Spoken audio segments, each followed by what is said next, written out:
Abramos nossas Bíblias, amados irmãos, Evangelho de Mateus 4, 23, apenas esse versículo. Evangelho de Mateus 4, 23.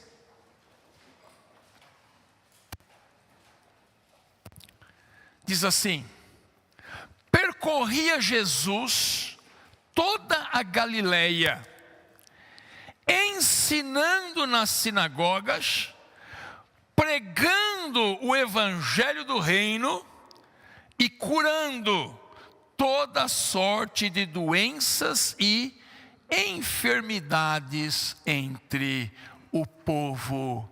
Amém.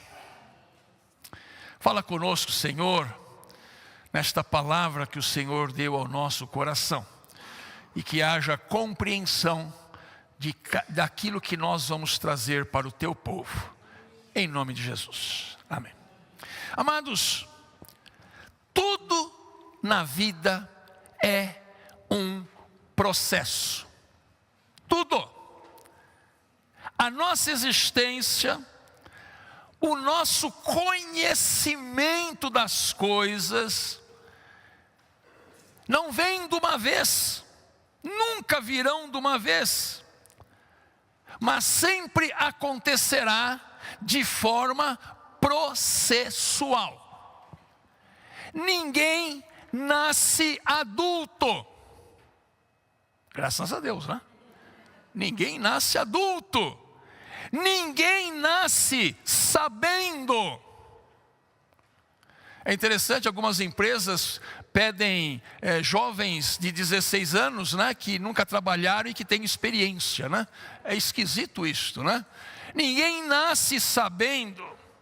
E se quisermos nos tornar sábios nesta vida, diversas pessoas precisarão passar por nós e nos servirão de guias e mestres. Bastante jovens aqui na igreja.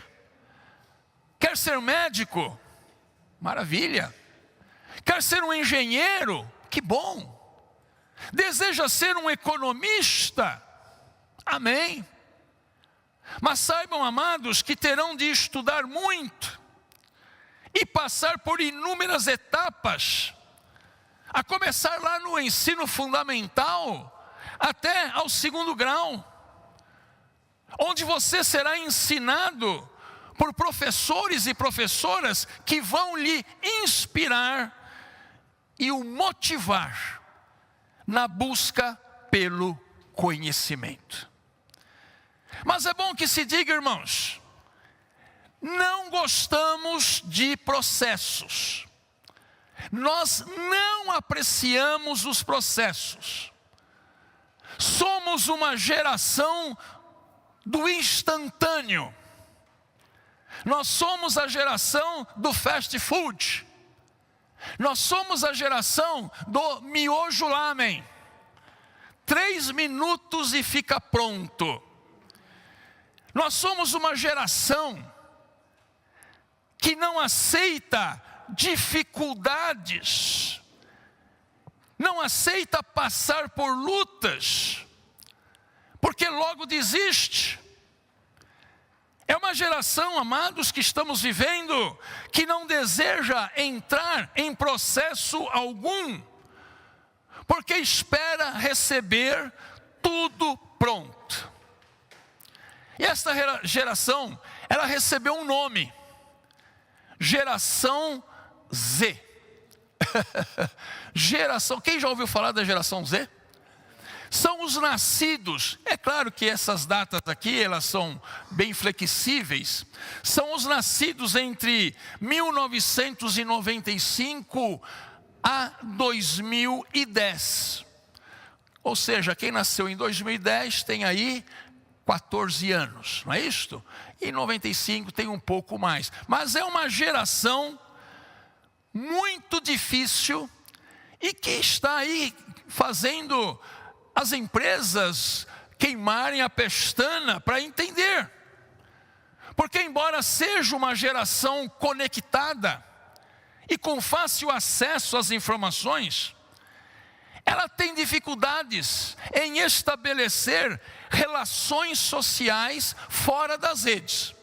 Lá na rede tem 3.000 amigos, 4.000 amigos, 5.000 amigos. É seguidor de inúmeros youtubers, inúmeras pessoas que estão aí. Mas na vida aqui real, tem dificuldade em ter amizade, em estabelecer vínculos.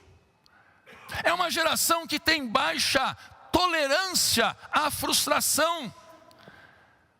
E qualquer coisa é motivo para se abandonar o emprego. A geração Z não fica no emprego. Qualquer problema é motivo para sair. Aproveitando a deixa. E pastor sempre aproveita, né? A deixa, né? Pais e mães erram quando se antecipam a qualquer problema que seus filhos venham a enfrentar, sob o argumento de que o está protegendo. Só que às vezes estará impedindo do filho e da filha de passar por coisas que precisam aprender. Nossos filhos precisam aprender a lidar com a crise, a lidar com o conflito, a lidar com a frustração de não ser atendido em tudo o que quer. Porque esta é uma geração que tem um grande problema em se frustrar. Porque quando se frustra, acaba tudo. E se você pai, se você mãe, intervir cada vez que ele passa por dificuldades, não estará colaborando em seu processo de crescimento. É como aquele jardineiro, né? Aquela história do jardineiro que ajudou a borboleta no processo, porque não é rápido não, é um processo, no processo de sair do casulo. E ele vendo ali o sofrimento daquela borboleta tentando sair, ele pensou, vou ajudar. E pega uma tesoura e corta o casulo para facilitar-lhe a saída para a vida. Pensou que estava fazendo algo bom. Mas na verdade aquela borboleta, ela precisava passar por aquele canal estreito para fortalecer as suas asas, para em seguida voar. E ao fazer aquilo de cortar o casulo, a borboleta não teve mais condições de voo e morreu. Já Deus, diferente do jardineiro, ama os processos e vai lidar com os seus filhos através dos processos. Porque é ali, amados, nos processos, que nós seremos transformados dia a dia, pouco a pouco, ciclo a ciclo, ano após ano. Se para Deus interessasse apenas o resultado final, bastaria uma palavra dele e pronto, estaríamos transformados de imediato. Mas a beleza da vida, irmãos, está no processo de aprendizado. Quem é pai, quem é mãe, sabe muito bem do que eu estou falando. O filho, a filha faz 3 anos de idade, 4 anos de idade. E eu me lembro que eu esperava muito que o meu filho chegasse na cidade, porque enquanto é bebê, nós vimos aqui os bebês bonitinhos, lindinhos, mas não há tanto aquela troca, né? Do pai com o bebê, do bebê com o pai, não há. Aliás, quando eu pegava e começava a chorar, tua mãe, o seu filho, né? Mas quando faz 2 anos, 3 anos, 4 anos, que coisa maravilhosa é o pai pegar o seu filho e levá-lo no jogo do Corinthians. Ou levá-lo no MASP, no shopping, tomar sorvete juntos. No zoológico, o zoológico, irmãos, é maravilhoso para a gente levar o filho. E o que nós estamos fazendo com isto? Levando o aprendizado para ele. Tudo vai se encaixar na cabeça dele, tudo vai começar, os neurônios, né, vão fazer a sua sinapse ali, né, e eles vão conhecer coisas novas. E que orgulho a gente tem, né, como pai. Eu levei meu filho no zoológico, na primeira vez ele foi comigo. Então, amados, a vida é feita de processos. E vou dizer mais, até o próprio Jesus, o Filho de Deus, não nasceu pronto. Mas Jesus foi um menino normal, que crescia, como diz a Bíblia, em sabedoria, estatura e graça. Não se esqueça da estatura, era pequeno e foi crescendo. Olha Jesus, você está crescendo, hein? Está ficando bonito, né? Um moção, né? Estatura, sabedoria e graça diante de Deus e dos homens. Jesus não nasceu pronto, ele foi aprendendo. Amados, Deus coloca processos em nossa vida, porque nós precisamos crescer, precisamos amadurecer. E nesse processo, nós vamos precisar de pessoas que se colocarão ao nosso lado para nos ensinar. Todo mundo, eu acho que teve um avô e uma avó, né? Sabe aquele avô que gosta de chamar o neto e mostrar coisas para ele, ensinar coisas para ele? Que coisa linda! Nós precisamos, a criança precisa de um avô para lhe ensinar as coisas. Precisamos de pessoas também para nos corrigir. Muito importante isso. Precisamos de pessoas para nos passar conhecimento. Estas pessoas serão mestres para nós. E não apenas, irmãos, no sentido aí institucional da escola, mas professores para a vida. Eu tive vários professores para a vida, que não estavam necessariamente ligados à escola, mas eram pessoas que me ensinaram, que me mostraram o caminho, que me tomaram pela mão, e que me disseram: Daniel, não é desse jeito, você está fazendo errado assim, vem cá que eu vou te mostrar. É o ensino que todos nós precisamos passar para as pessoas. Toda pessoa que trabalha com educação, seja na educação infantil, fundamental ou superior, está ajudando a formar cidadãos que construirão a sociedade em que vivemos. Porque o dia, irmãos, e talvez nós no Brasil estamos infelizmente muito próximos disso, o dia em que a escola, o professor for totalmente esquecido e for algo indesejável, esta nação acabou. Não existe desenvolvimento de uma nação sem que haja educação. Não tem como. Os grandes países hoje, como do Oriente, como a Coreia do Sul, por exemplo, a Coreia do Sul é hoje o que é por causa da educação. Muitos países da Europa, Noruega, por exemplo, a Suécia, Canadá, têm uma educação primorosa, e a nação ganha com isso. E o professor, amados, voltando para o nosso dia a dia, né?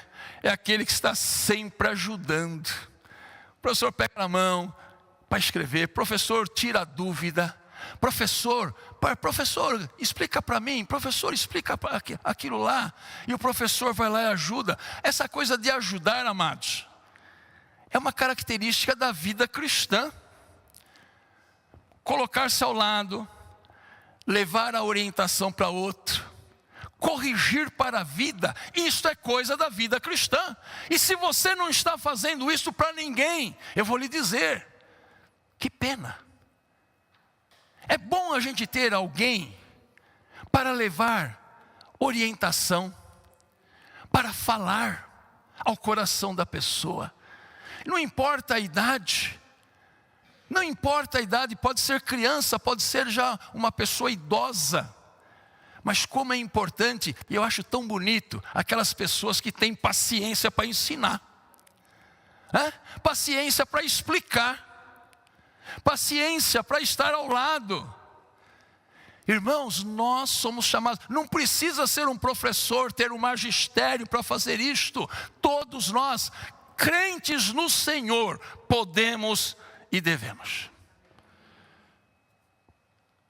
Todo mundo que já frequentou a escola ou a universidade vai se lembrar de pelo menos um professor que lhe ensinou algo valioso e lhe inspirou e te incentivou a continuar estudando. A Edna deu aqui o testemunho. A professora Iracema foi alguém que lhe ensinou. E ela ficou em sua memória. E ela foi lá, foi conferir, está viva, que beleza. Todo mundo que ama o processo do ensino, que recebe o ensino dessa forma processual, ama aquele que te ensinou. E eu quero dizer, amados, que é o amor que deve impulsionar os educadores a realizarem o seu trabalho com dedicação. E agora então, eu entro naquele texto que nós lemos, peço que nos ajudem lá. O ministério de Jesus, ele teve três vertentes que foram resumidas, no versículo que nós lemos. Por favor, coloque lá, primeira vertente.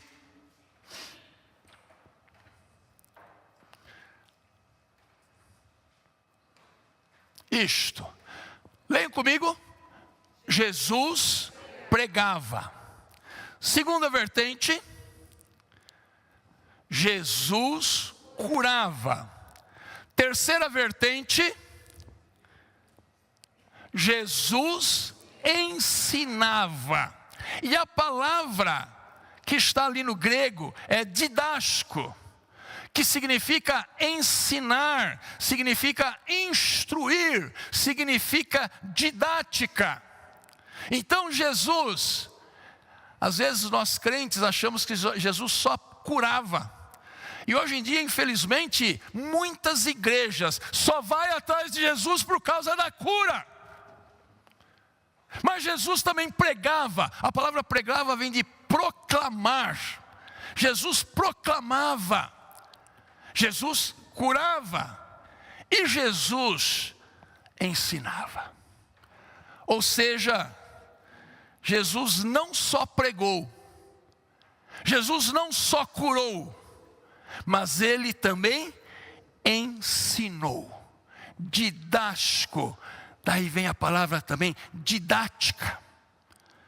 Jesus ensinava de maneira simples. Sua linguagem era popular. Ele usava metáforas do dia a dia das pessoas de seu tempo, contando parábolas que falava de pássaros, de lírios, de semente, de trigo, de pão, de ovelha, de banquete, de rebanho, coisas que todo mundo entendia, coisas simples, cotidianas, compreensivas, fáceis. Jesus, de fato, foi o maior educador que já existiu. Com uma didática própria e com muita simplicidade e amor. O médico psiquiatra Augusto Cury, ele escreveu uma série de livros, destacando sempre algum aspecto de Jesus. E se você tiver oportunidade, leia Jesus, o Mestre dos Mestres. É um dos mais importantes livros do Augusto Cury, onde ele vai justamente tratar esse aspecto que nós estamos vendo aqui de Jesus que ensina. Por isso, amados irmãos e irmãs, Jesus, ele foi constantemente chamado de Rabi, que significa mestre, significa professor, mostrando que o povo o respeitava como mestre e professor. E segundo os teólogos, provavelmente a maioria das pessoas ali que acompanharam o ministério de Jesus, ouviam mais como mestre, mais como professor, do que como Messias. Interessante isto.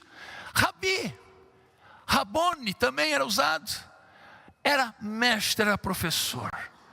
E Jesus sempre demonstrou interesse e amor por todos. Ele interessava-se pelo aquilo que era humano. Interessava-se pelas pessoas. Interessava-se em passar, em servir, para que as pessoas fossem transformadas. Finalizando, amados, existe uma profissão hoje, da qual praticamente todas as demais dependem. Pode ser a profissão que for, vai depender do quê? De um professor. Este profissional é o grande responsável pela formação daqueles que passam pelas salas de aula. É interessante, existem algumas denominações evangélicas, eu respeito, só estou aqui fazendo um comentário, que não aceita mulher como pastora. Mas é interessante que você vai lá nos seminários destas denominações, sempre tem uma mulher professora. Quer dizer, a mulher pode ser professora do futuro pastor, mas ela não pode ser pastora. É estranho isso, mas tudo bem. Só para mostrar que a pessoa da professora, do professor, está em todo o lugar. E na minha observação empírica, parece-me que a maioria daqueles que são professores hoje, já sentiam esse chamado, esse desejo, desde criança. Principalmente as meninas. Lá nas brincadeiras infantis, havia sempre aquelas que queriam ser o quê? A professora. Alguém aqui era assim? Alguém aqui era assim? Quero ser professora. Tem 3 anos de idade e já quer ensinar. Que coisa maravilhosa, né? Que coisa bonita.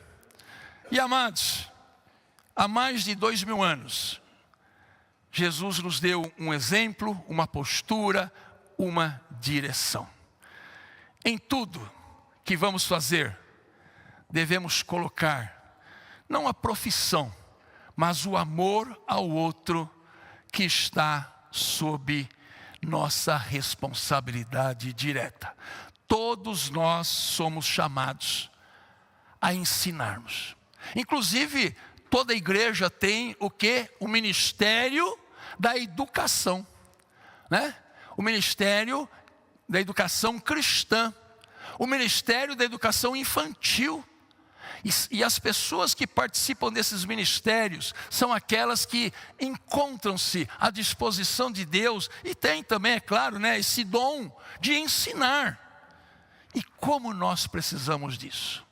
Por isso, amados irmãos, amadas irmãs, que nesta noite nós compreendamos a importância do educador, da educadora na vida de uma nação, na vida de uma igreja, e que todos nós nos coloquemos à disposição para ensinar aquilo que você sabe. É muito bonito, as igrejas em geral, ou a maioria, elas têm aquele ministério durante a semana. Tem a mulher que sabe corte e costura, e ela vai ensinar corte e costura. Sabe patchwork, né? E vai ensinar patchwork. Sabe pintura e vai ensinar pintura. Que coisa linda isto! Se você tem dom, irmão, irmã, fala comigo, vamos abrir aqui. Vamos abrir aqui um espaço para que você ensine o que você sabe. Porque ao fazer isto, você está seguindo e obedecendo ao que Jesus fez. Porque Jesus, ele não apenas pregava, ele não apenas curava, mas ele também ensinava. Vamos ensinar o mundo e as pessoas. Amém? Glória a Deus.